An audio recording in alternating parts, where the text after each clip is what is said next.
Netflix Warner Brothers merger, but now Paramount just jumped in and dropped what'd they say? 100 and something billion all cash to snatch it away from Netflix. You know Trump gonna let his boy get it. Well, are they both his boys? I don't know. It don't seem like he's got a relationship with Sarandos? Netflix. Yeah, Sarandos on Netflix. My understanding was Sarandos was like talking to him specifically about it. You got to. You Look, ain't got no choice. This is the tricky thing about this, right? Because like if this goes through with Netflix, it's probably, I mean, theaters are already dead. Theatrical releases are already dead, in my opinion. But, you know, like the only way those win is if you have massive existing IP that people have like nostalgic connections to, i.e. like Top Gun, Dune, the Minecraft movie. Yeah. You know, like these things that like people who had a culture of going to movies their entire life, like we did, will go, okay, I want to see this in this place that I'm used to going. I don't think the younger generation is really going to see movies anymore. Yeah, there's a few like horror movies that will work, but like the days of making a $300 million movie and then like the whole world going to the movie theater are dead. But this is the nail in the coffin. Give me a reason to go to the movies, I'll go to the movies. But give me an event or give me something I need to go see, I'm going. Why? Yeah. For all the reasons Schulz just said. The nostalgia of it all. There's nothing better for my mental and emotional well-being than walking into a movie theater, ordering a large tub of popcorn, some peanut M&Ms, and a bottle of water, and going to sit in the movies. Yeah. I realized I don't even got to watch the movie. You know what made me feel like that? Being a father. Because I don't care about Wicked and all of those stuff that they go see, but I just like sitting in the theater. I'm talking about it's like being on the plane. You talking about a good sleep? Yeah. Take me to see a good kids movie. All Yeah, right? yeah. Take me to see anything that's targeting children. Yeah. My kids will be in there having a good time. Daddy is out, okay? Out. yeah. So give me the movie going experience. Now, I am going back. They're putting out Avengers Endgame Yes. with a new post-credit scene. Because Avengers Endgame is supposed to be a direct sequel to the new Doomsday. Oh, really? I'm going to see that. Wait, what do you mean they're putting out Avengers Endgame? The They're one we've putting already Avengers seen? Endgame back in theaters. I think like a week or two before Doomsday, and it's got a because Endgame didn't have a post-credit scene. Yeah. So it's gonna have a post-credit scene that leads into Doomsday. I gotta see it. I gotta see it. Then you got to see Infinity War too. Like they got to put both.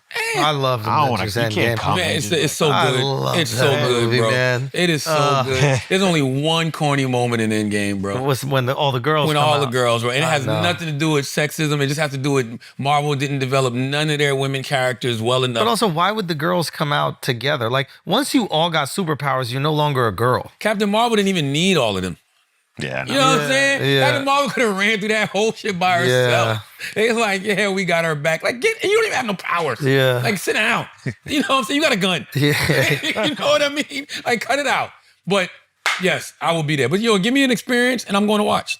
I like the movie going experience. Yeah. I don't think that we should give up on that. I think Hollywood is only going to get the investment from these things that they put into it. Right. So if they just, succumb to all of the streaming platforms, then that's what it is. But if you give me reasons to go to the movies, I'm there. But there's just fewer reasons these days, man. I think we just need to accept that. Like, the biggest issue, I think, is it's more enjoyable to watch a movie at the crib than it is in the movie theater. Is it though? I think. Like, unless you're seeing Avatar, if I'm just seeing a random rom-com, do I really need to go to the Nah, I movie don't need theater it. to No, do no. that? Sit in some seat that got bed bugs? It Or should I depends. just sit in my sofa and watch it and pause it when I want to pause it, look at my phone if I want to look at my phone, eat whatever snacks that I want to eat? Yeah, but did you go to the movies to watch rom-coms when you were younger? Yeah. Hell yeah. We watched every single Adam Sandler movie in the movie theaters. Sweet Home Alabama, We Brown watched Sugar, all these movies we watched. The Wood. There's not a movie. Every movie I ever saw, I saw it in the theaters first. Oh. For the most part. Okay. Hell fucking yeah, But yes. Netflix says they're not going to stop releasing movies. They just said they're going to close the window. So they're going to be shorter theatrical windows. Yeah. The problem with the movies right now is that the theatrical window is so short and the gap between theater and streaming is so short, there's no urgency to go see the movie in the theaters. Like, I know it's going to be on HBO Max, or I know it's going to be on Netflix, or I know it's going to be on Paramount in a week or two anyway. Fuck it. I won't go and just sit in a shitty seat where I'm looking up from the front row. No, I hate that. Now, see, I'm a real moviegoer. I order my tickets online, preferably Fandango, and I'm all the way in the back, right? because I want the best view. Yeah. And I gotta see where the fucking shooter is, just in case somebody decides they want to motherfucking get sporty in this bitch. I'm like all the way to the back. Like that's not. I the like best. being all the way in that- the back row. Oh, But that God. is, but that's the game right now. It's like back in the day, you were willing to sit front row if it was the new release and Never. you needed to. Nah, I What would. madman does that? Y'all are renting it out though. What's that? The movie, Huh? What are you talking about? like Wicked, was you could rent it on. What kind of money you think we getting? Yeah, Taylor? Taylor. Let's not get crazy. Oh, because y'all okay. I was making sure y'all Oh, just. she said, "Yeah, broke." Do you guys feel the same? No, assholes. no, that's not what I'm saying. I'm saying like when the movie comes out, like Wicked, it was also on streaming platforms too. Y'all was It was? yeah. Oh, At least was that's it? what I saw. I saw you could rent it. No, not not the new one. Yeah, not the new one. The old one, maybe. Not the new one. The new one you had to go see in theaters. Well, Do you guys feel the same way about all live events, or just? I mean, not that a movie is a live event. Let's say in-person events. It depends. I'm not gonna front. I have not adjusted really after COVID, bro. I'm not gonna lie. Nah, I still have not adjusted. And I'm a Cancer, so I never really like being around people that I don't really fuck with anyway. But after COVID, I really never truly adjusted to being back out around Interesting. people, bro. Like I don't like people, and I get exhausted quick, fast, in a hurry. Yeah. To Erykah Badu, No, Really? and I wanted to. I went Saturday. I heard the You show did? was Yeah, phenomenal. it was phenomenal. But there was also a minute where I was like, I just want to sit down. Everybody's standing up. You know, she had a Scream available. You could have bought a Scream and watched it. at home. I'm glad I did it, but I was kind of like, I'm tired. Listen, I love Erykah. Erykah Badu and Jill Scott are my wife's favorite artists. But we had some family come into town this weekend because my wife had something to do, so we ended up not being able to go last minute. But I was kind of happy. That's what I mean. You know what I'm saying? I had been outside a little bit too much the past week. I did John O'Brien's event. Then we did the New York Times thing. Then I was in Charleston and my girl Chris Kaler thing. I did a little bit too much peopling. I needed my time you back. need a know what I little. mean? You need a little rest. You need a little break. I was supposed to do something this weekend. I'm like, What'd you say? no. Really? I got supposed to do something this weekend and next weekend. I was like, I'll tell you after what it was afterward. I'm like, I don't want to do it. Not worth it. It's other people probably will jump at the opportunity. Like that. I'm probably sure. You know, but for me, it's like, Yeah, it's I'm a lot. cool. Yeah. I'm cool. So to answer your question, Chris, it just depends what the event is. I feel like people are still excited for music concerts, but everything else is kind of dying down. Sure.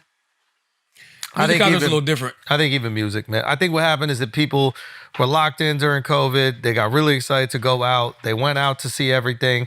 And they really celebrated being connected. And they also developed these deep connections to not only music, comedy, all these other things. And they were restricted from being able to access them. And then finally, when they were able to access them, they got out there. And a lot of people put, these events on credit cards. And, that the chickens are coming home to roost with that credit card debt. People are feeling stretched thin. I spend money on experiences. So Yeah. to Alex's point, yes, my daughter likes concerts. So she asked me, you want to go to concerts. Cool. That means daddy got to get a suite then. Yeah. That's just the way it is. Yeah. And I'm fine with that because then I can invite everybody. You don't like Gen Pop. That's You're not- right. you're not doing Gen Pop. How many Taylor? No, like I'd get a suite and everybody come through. You know what I mean? Yeah. Like all of us come through, watch the show, we go home. That's the type of stuff I'll spend money on. That's what money is for. Money is to provide experiences for yourself and to provide experiences for others to where you have a sense of I don't even want to call it security. Just comfortable. I want to be comfortable. I agree with you. I want to be comfortable. I think musicians are doing a better job at making their show seem exciting to come to than movie studios are doing for movies. Because like NBA YoungBoy, his concerts are going crazy. Drake still is selling crazy overseas and every place. Like people are still excited to go to music. Alex brings up a good point because there's no virality with a movie. Yep. Because you can't screenshot it. can't You can't take a screenshot- picture. exactly. It's very hard to create the FOMO. I was telling some people at Netflix this actually. I said, guys, you have this thing where like so people don't screen record when you take a screenshot of whatever show is on. Mm-hmm. You actually are limiting the amount of like memes and viral culture around your content. Let people screen record and put it out because that's what creates the FOMO. The FOMO is not, we have this antiquated look on like how to sell movies. We used to do this. We used to go, you get to be with Tom Cruise. You get to be with The Rock. You get to be with fucking Julia Roberts. Now, celebrities are so overexposed. They all got a podcast. They all got Instagram. They all got everything. So just selling 2 hours with them is not valuable to us. You got to sell us the plot. What's the plot of the movie? Who cares who's in it? But then I don't want you to give it away from me on social media either. Don't give the whole thing away, but give me enough of the plot. I got back into Stranger Things. I haven't watched Stranger Things in like 4 seasons. And there was so Ain't much. that the whole fucking show? Nah, it's like I've 6, never watched ain't it? Stranger Things. Ain't it 6 I seasons? think this is the 5th one. Okay, I haven't watched it since like the 1st or 2nd season, but there was so many TikToks made about the show itself and like the callbacks and all these other things. I started to get some FOMO. I was like, ooh, let me get into another show. That you have now, unfortunately, you got to give away a little bit of the show itself or the movie for us to be enticed to go see it. I feel like that about the Pennywise show. Oh, the Welcome to Derry? Yeah, I want to see Welcome to Derry just because Yeah. I'm seeing so many people talking about it. You gotta see episode 4. I don't even know if that shit is real or not. Meaning, I don't know if that's like bots. Like if HBO is Or putting that if- shit out yeah. there, because it's making me want to watch this shit. Right? Yup. I've never watched this shit ever in my life. Yup. Game of Thrones, we knew it was people, but I'm not on Twitter like that no more. Exactly. So when you were on Twitter, you see all these people talking about a particular show. I don't know if that still works now. I think when you see it on TikTok and it's not tweets, you actually see individuals watching it, individuals reacting to it. It could be AI, but like to me, that motivates me because I'm like, oh, people are excited about this shit. You know, I'm really curious to see how Marty Supreme does because they've done a really great job of building around Timothée Chalamet, and he's done so much great promo work for the movie. Understands. He understands What the fuck is that about? That's my concern. My concern is, are they selling the plot enough to get me to go invest time in the movie? I love Timmy Chalamet. I want to see what he's up to. I love seeing him at the Knicks games. I love seeing him how he's doing his marketing thing. But at the end of the day, to get me to commit 2 hours to the movie, I need to be interested in this movie. And it's about a guy who wants to be a ping pong champion. And I'm like, I need a little bit more than that. Nah, I'm good. Nah. You know what I mean? Nah, fuck but out tell me how they've done the best marketing job ever on This this. whole time I thought you would try to set us up for a joke. I was like, is this a Ping real pong movie? champion. I'm not going to see Nah, no fucking deadass. movie about no ping pong. Well, that's the problem. You got to make people want to see it. First of all, who gives a fuck about ping pong? Do you care that it's one of the Safdie brothers? I like both of the Safdies. I think they do great work. And to me, that's enticing. But you could look at the Paul Thomas Anderson movie with Leo that's going to lose $200 million and be like, Why do you keep saying that?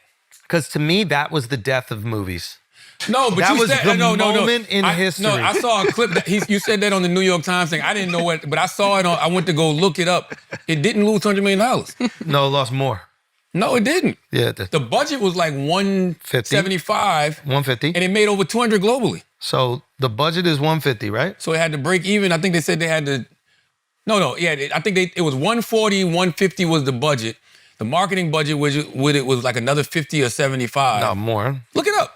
You can look it up. And it said that it made over $200 million globally. Okay, so when you make, let's say you made $150 million in the US, right? Mm-hmm. Does the movie studio get 100% of the ticket sales at the movie theaters? Oh, I don't know. They get 50%.